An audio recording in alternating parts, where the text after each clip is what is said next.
Greetings, Saintsmen. We have lesson 5.2, the congruent polygon.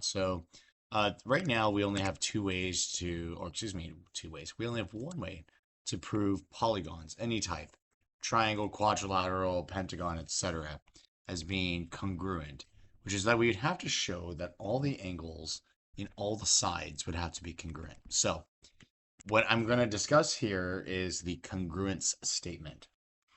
So what we're going to have here is this is a congruent statement. Is that we have triangle ABC is going to be congruent to triangle DEF. And all the information we have regarding this being congruent, and again, this is our congruent statement.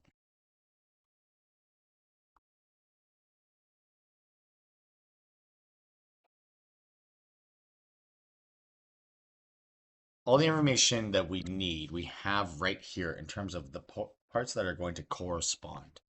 All right. So what we have is, let's first do this by angle. Literally, it works like this. The first letter and the first letter. These are going to be corresponding to each other. So angle A and angle D, those are going to be congruent to each other because of the first letters that are listed. Has to be the case because of the way, and everything that's given to us in the statement dictates the truth of this. So if A is going to be congruent to D, we have B, second letter, and E, the second letter, right? And we give these guys a double arc mark, showing that they correspond. So angle B will be congruent to angle E. And then last but not least, angle C can be congruent to angle F. Now, if I get some questions about this in class, this is going to be one of those indicators for me about students who really just aren't putting in the effort through these explanations, right? This is, I think, fairly straightforward in terms of when I explain it, but if you weren't to actually take these notes with me explaining it, it might be a little bit difficult for you. So those are our congruent angles. Now, I need three sets of congruent angles. Now I need three sets of congruent sides. So the first two letters for each, AB and DE. AB, DE. These guys are going to be congruent. It's dictated this way. Oops, not angle. Now, if we put an angle, right, it's going to be one or three letters. Now, it's not ambiguous here because angle A can only be one angle in this triangle, right? It's not going to be, I could list it as BAC, sure, but we don't need to because it's not sharing the vertex with anything else. So we have side AB, first two letters congruent to the side DE. There's kids who are going to be asking me about that during class, so you guys will see it for those of you who are taking notes, right? Um, then we have BC, second two, EF, second two, right? So BC, EF, I think it's two tick marks just to differentiate it. Those are the ones that correspond to each other. All right.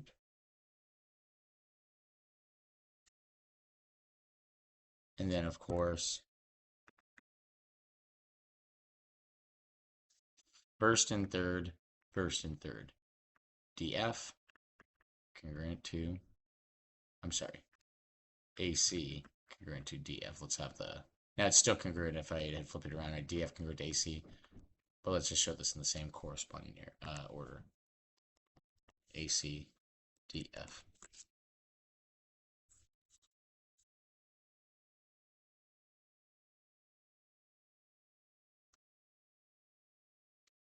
All right. So this is just for a triangle. We could actually do this for a polygon. So I'm going to list this here. Now it has to go in clockwise or counterclockwise order. A, B, C, D is going to be congruent to W, X, Y, Z. Now it doesn't have to be in the same alphabetical order, right?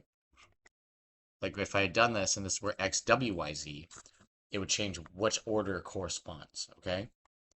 So let's just make it quadrilateral.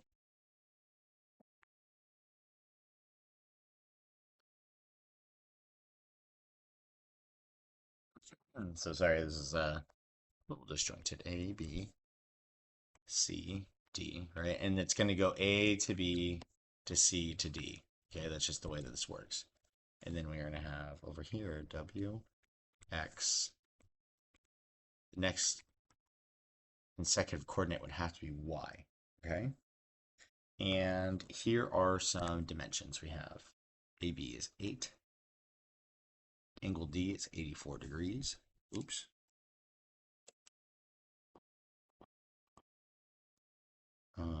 BC is 12. Angle C is 68 degrees. And then we have angle Z over here, which is 3x plus 2y degrees. And we have XW, which is x minus 2 degrees, or just x minus 2. It's not even in degrees. And in this problem, we need to solve for x and y.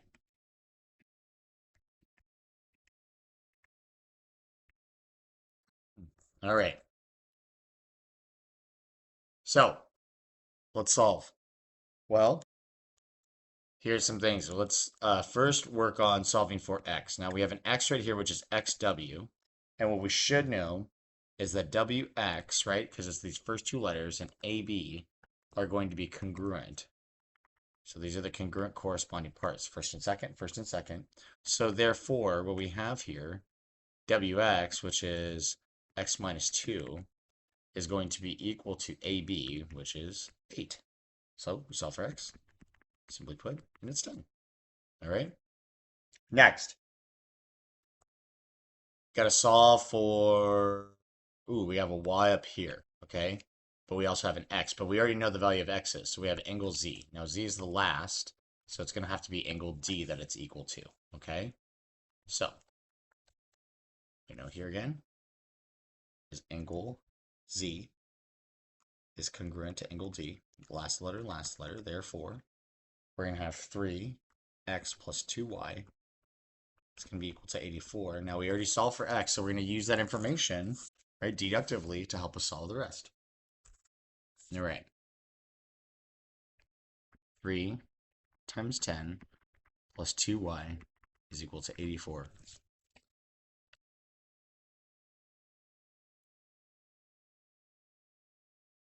So 3 times 10 is 30. Plus 2y is equal to 84. Subtract 30 from both sides. So 2y is going to be equal to 54. Divide by 2 on both sides. And my y is equal to, according to my calculator, 2 divided by 54 is 27. And I've now solved for x and y. All right, next.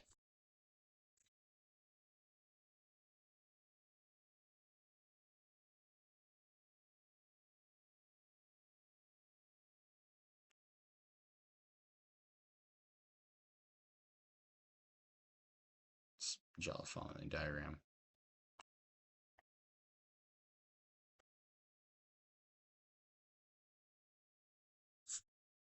A, B, C, D. All right. Getting some interesting questions in the chat. I'm responding to them there. Guys, again, if you have any questions, feel free to submit them in the chat as we go. What we're going to do here is I'm going to mark the diagram up the following way. Make sure that you copy this diagram as it sits. So I have a parallel and a congruence that I'm marking, and another set of congruent angles. So let's actually show that we have two congruent triangles here. I know it looks like I have a parallelogram. So what we'll do here is we're going to show that. Oop, let's do this guy a little bit. We don't need to restart right now. In the middle of our lesson. We show that we have triangle ABD is going to be congruent to triangle CDB. All right. So we need to show 3 sets of congruent corresponding parts, 3 sets of angles, and 3 sets of sides. So a total of 6, right? Total of 6 congruent statements. Okay. So here we go. We have A and C. We know these guys are congruent. Why? The diagram gives it to us. So angle A is congruent to angle C, and that's given. First thing's down, right? Now, I'm going to show I got to do A and C. Let's actually do B and D now, right?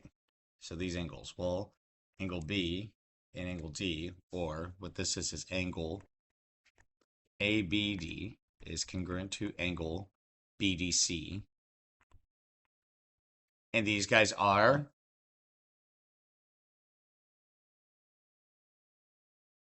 alternate interiors, right?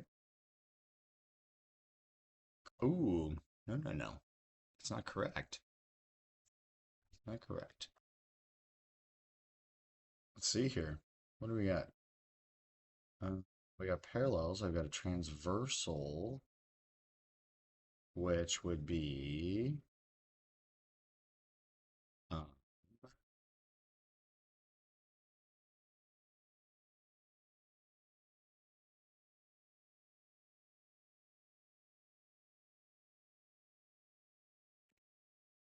ooh, yikes. What are we doing here? Oh, this one right here. This guy and this guy. Right? So it's ADB. My apologies. And DBC.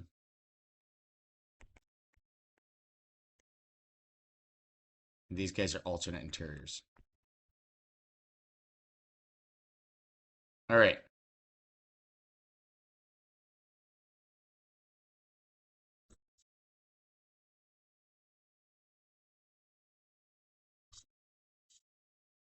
Okay. Next. We have angles D and B, which would have to be because it's symmetric,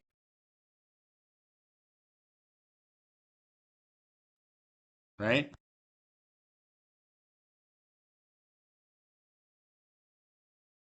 Ooh, not D to B. It's going to be B to D. All right. Next, we'll have DB, right? Congruent to DB, this side right here. Why? It's, it's going to be reflexive. Oh, yeah, now we're using the reflexive property because I need three of these congruent statements, right? For sides. We also have just given to us, right? AD and BC. Oops.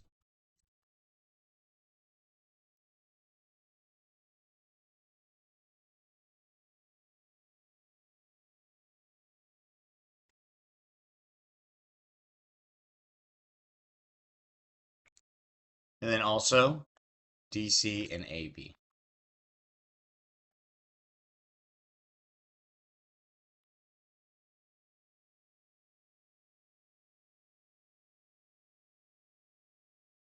All right.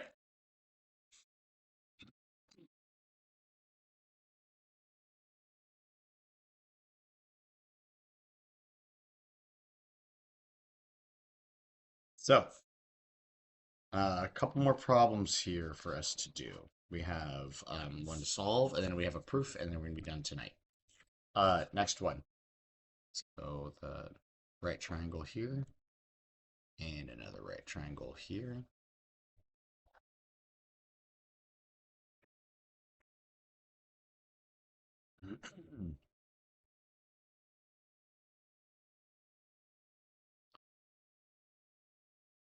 Which is A, B, C, and this is Q, R, S. We have this as 52 degrees for angle B. We're going to find the measure of angle S.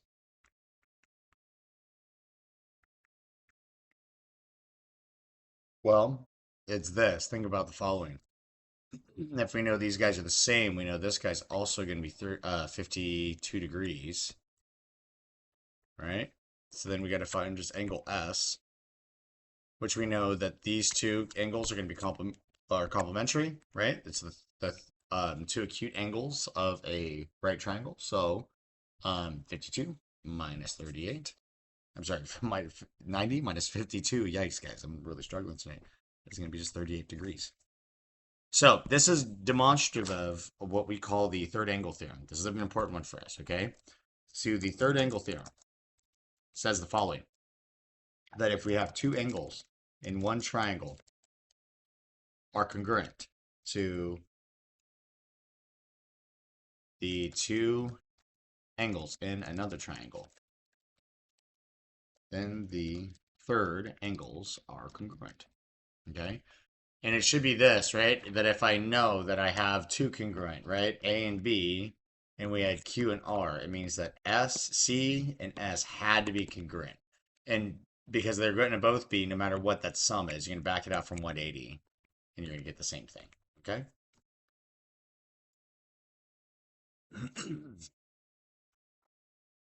And last thing,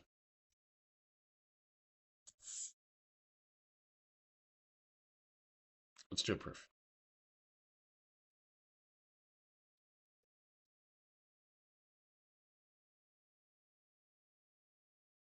It's really good. Let's try it again.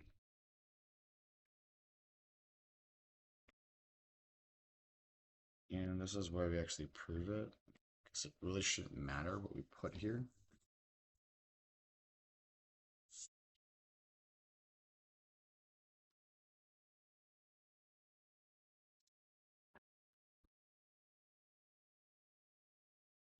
I'm going to just copy this guy down.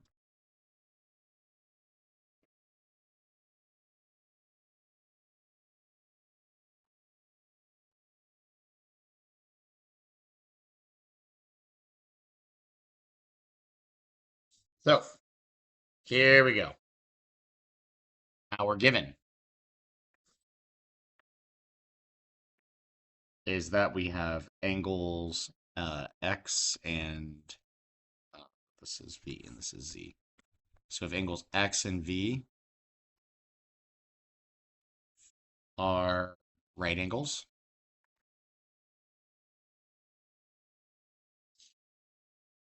okay, we have WX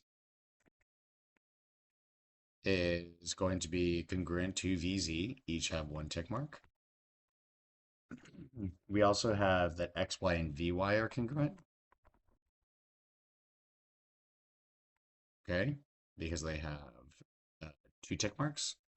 And then we have WY and YZ as congruent because they have three tick marks. And we're going to prove these triangles are congruent. Now, right now, we have to prove 6 things. We need 6 congruent statements.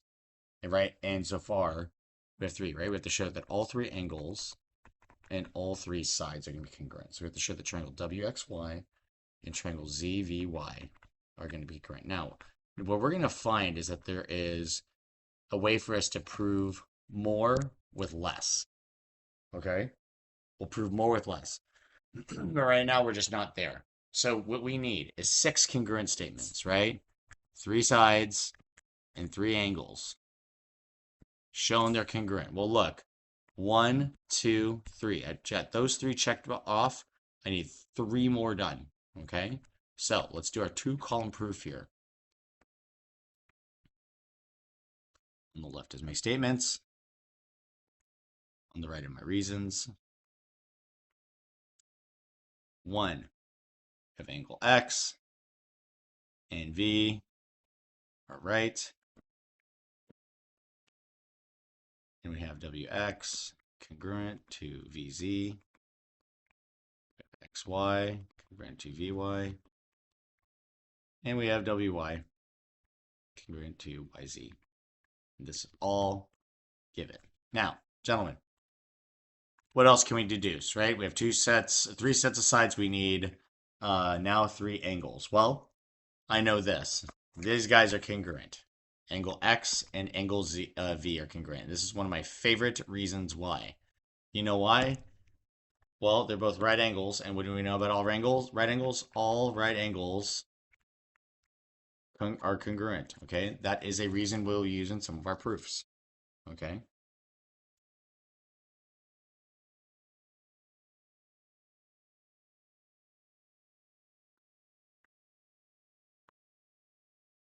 Next, this relationship right here, right? I know that these two angles are going to be congruent. Why was the relationship I have there? Those are vertical angles, right? Oh, jeez. Just keep on just erasing too much. All right. So we know that angle W, YX, and VYZ are congruent because these are vertical. All right. And then now I've got one, two sets of angles. I have, oh, jeez. You guys can see here, one, two, three, four, five congruent statements.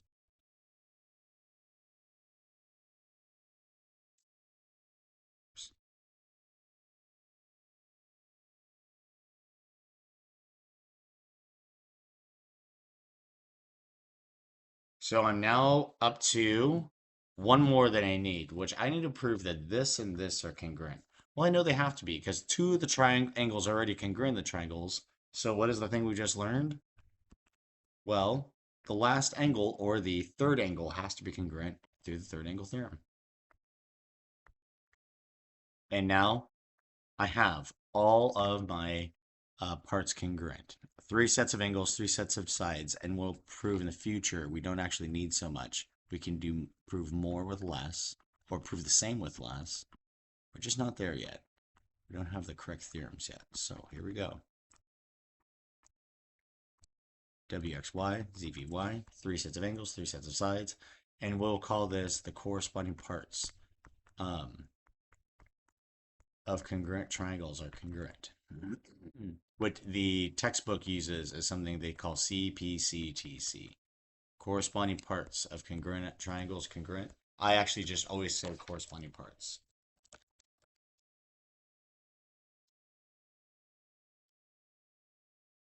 All right, that's what CPCTC stands for. All right, and there you have it. Good luck, gentlemen. I'll look for actual math questions in the chat.